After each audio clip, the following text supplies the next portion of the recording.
Hey everyone, it's Andrea. I'm doing a diary to talk about this word Aufheben, Aufheben, because some of you asked me after my last post on the Substack about this word, and I just wanted to jump on and give a little short summary of it.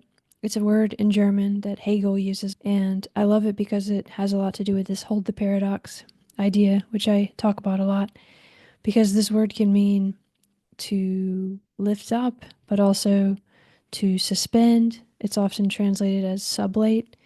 It can mean to push down or cancel out.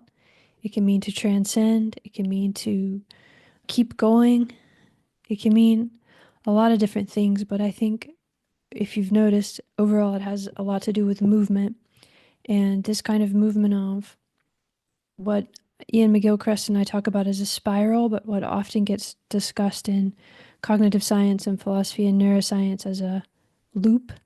But it's not actually a loop because it's not a circle. It never comes back to where it started and starts again. It's not redundant.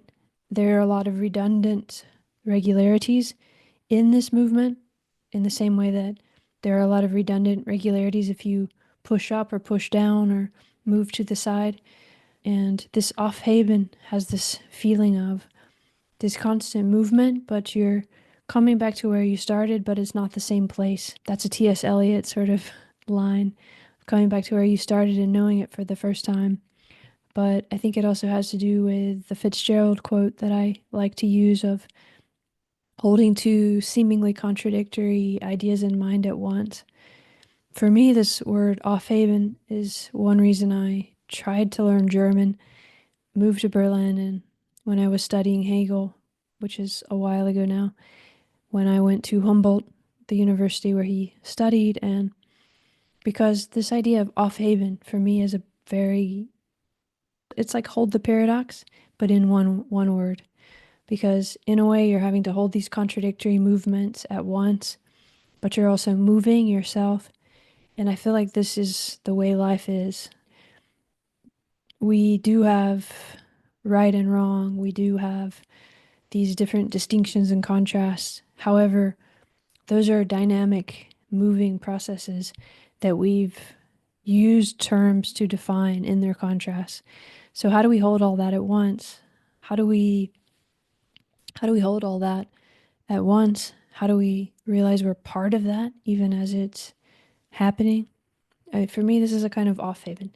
It's this movement of layering and sedimentation and rising up and transcending, and also like the tide going in and out at the same time at many different places along the shore, or the cycle of rain that falls and is taken into the plants and then respires back into the heavens and then rains again. It's never happening exactly the same way, and yet there's a movement that's going on. And depending on where you're going to look, are you going to look from the perspective of the cloud or the plant or the water or which part of the shore, then all of that movement will look like it's going in different directions at once. For me, this is a key practice, trying to understand this movement, hold the paradox. I think it relates to a lot of things I like about something like Taoism, where you have the yin yang, for example, where you have a little bit of the black fish in the white fish eye and the white fish in the black fish eye.